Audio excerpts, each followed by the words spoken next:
Boas-vindas a essa nossa análise sobre o universo da cozinha fria. Hoje a gente vai focar na construção profissional de saladas, exatamente como rola nos grandes cursos universitários de gastronomia. Tem toda uma ciência e um método super fascinante por trás daquilo que muita gente acha que é só um acompanhamento simples, né? O objetivo aqui é justamente desvendar essa estrutura inteira e mostrar como a mágica acontece. Para a gente começar a entender as raízes de tudo isso, é preciso voltar um pouquinho no tempo. O termo clássico, erba salata, foi criado lá pelas civilizações grega e romana.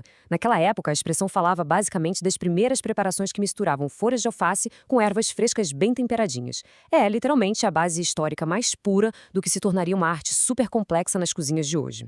E dando um salto na história, saindo da antiguidade, o consumo moderno de saladas cresceu de um jeito absurdo. E por quê? Bom, muito por conta de um mercado de consumidores cada vez mais críticos e exigentes que buscam preparações de altíssima qualidade. Além daquela busca por sabor, o cenário atual tem um foco gigantesco na prevenção das famosas DCNT, que são as doenças crônicas não transmissíveis. Ou seja, a salada deixou de ser apenas um pratinho de lado e virou uma questão central de qualidade de vida. Bom, a nossa estrutura de hoje está dividida em 6 passos rápidos: a evolução da salada, as técnicas de seleção e armazenamento, o mundo das folhas, as ervas e flores, os protocolos de limpeza e higienização e, por fim, a montagem e finalização. Vamos lá, começando pelo número 1, a evolução da salada. Olha só, o que antes era só um punhado de folhas com sal virou uma preparação culinária de altíssima complexidade. Hoje em dia, uma salada profissional é uma combinação muito bem pensada de vegetais, frutas, proteínas e oleaginosas. O nível de versatilidade é tão grande que essas composições podem atuar perfeitamente como uma entrada super refrescante, segurar a onda como um prato principal robusto ou até, por incrível que pareça, brilhar como uma sobremesa criativa e cheia de texturas. Dá para acreditar? Passando para o nosso número 2, seleção e armazenamento. Essa é a etapa que, sem exagero, dita o sucesso ou o fracasso de uma cozinha fria. É absolutamente vital separar fisicamente o armazenamento de insumos secos dos produtos frescos. Tá? A regra incontestável em qualquer operação gastronômica de respeito é seguir à risca as recomendações específicas de cada fabricante para essas categorias. Isso garante a integridade dos ingredientes antes mesmo de chegarem na tábua de corte. E aqui entra a regra de ouro de qualquer cozinha profissional, a famosa sigla PVPS, ou seja, primeiro que vence, primeiro que sai. Aplicar isso com rigor é o que garante aquele frescor contínuo que a gente adora. É justamente por isso que os itens nunca, jamais, devem ficar em caixas de papelão. O papelão acumula umidade e estraga a segurança alimentar. O lugar deles é sempre em estrados ou estantes de PVC apropriadas. Chegamos ao número 3, o mundo das folhas. Para construir a base dessa estrutura toda, as folhas são tecnicamente separadas em 3 perfis de sabor bem diferentes.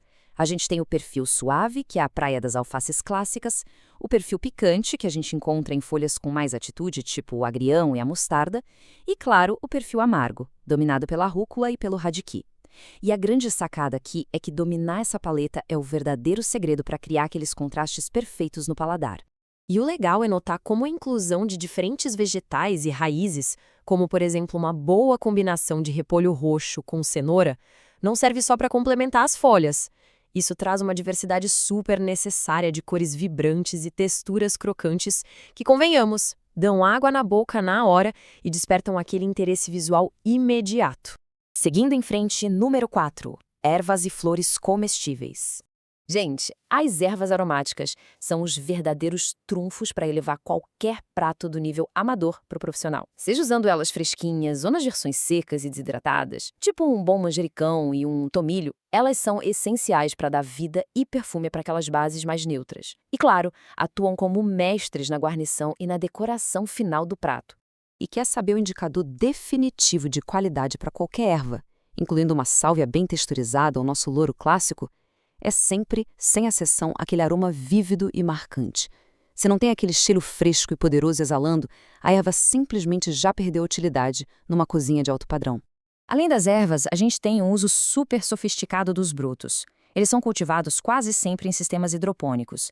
Itens como broto de beterraba ou de rúcula trazem um sabor muito mais suave, delicado e refinado se a gente comparar com as versões totalmente maduras desses mesmos vegetais. É uma tática fantástica para introduzir a essência do ingrediente de um jeito mega sutil e elegante. Agora, na hora de colocar flores comestíveis, tipo umas rosas delicadas, uma capuchinha mais picante ou uma calêndula vibrante, existem protocolos bem rígidos, viu? Elas precisam ser rigorosamente verificadas como livres de agrotóxicos. O cultivo de floricultura padrão não serve para comer de jeito nenhum. Além disso, quem está montando o prato precisa conhecer muito bem a intensidade e o sabor de cada pétala para garantir que a flor não roube a cena e acabe desequilibrando a preparação toda. Número 5. Limpeza e higienização. Olha, nessa parte aqui, a segurança alimentar não tem meio termo, é totalmente negociável. O segredo está em 5 passos bem metódicos. Primeiro, separar e lavar folha por folha individualmente. Depois, higienizar com uma solução de hipoclorito, enxaguar bem em água corrente e secar completamente usando uma centrífuga ou papel toalha. Para fechar com chave de ouro, guardar tudo na geladeira num pote bem fechado e coberto com papel toalha. Esses processos são simplesmente absolutos para garantir a excelência. E chegamos ao nosso último passo, o número 6, montagem e finalização. Na hora que a técnica encontra a estética, a regra de ouro das diretrizes gastronômicas é super clara e direta.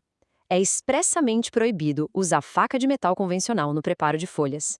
O metal causa uma oxidação muito rápida e escurece os cortes, estragando todo o visual.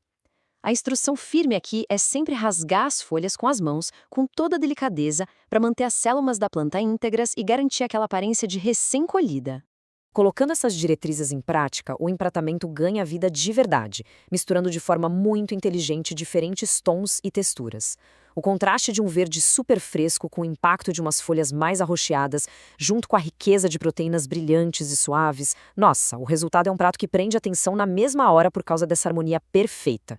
E essa montagem final prova muito bem como todo aquele cuidado super minucioso dos bastidores aparece de verdade no prato. A hidratação perfeita, o rasgo feito à mão com carinho e a montagem inteligente culminam numa criação visualmente impecável, fresca, viva e muito, mas muito apetitosa, prontinha para ser servida. E, para fechar essa nossa análise, fica uma provocação para a gente pensar. Como o domínio preciso dessas técnicas tão rigorosas da cozinha fria pode elevar o padrão da próxima herba salata que vai ser preparada. Uma simples folhinha verde esconde, na verdade, um universo gigantesco de conhecimento. Fica aí o convite para todo mundo colocar essa ciência fascinante em prática. Um abraço e até a próxima!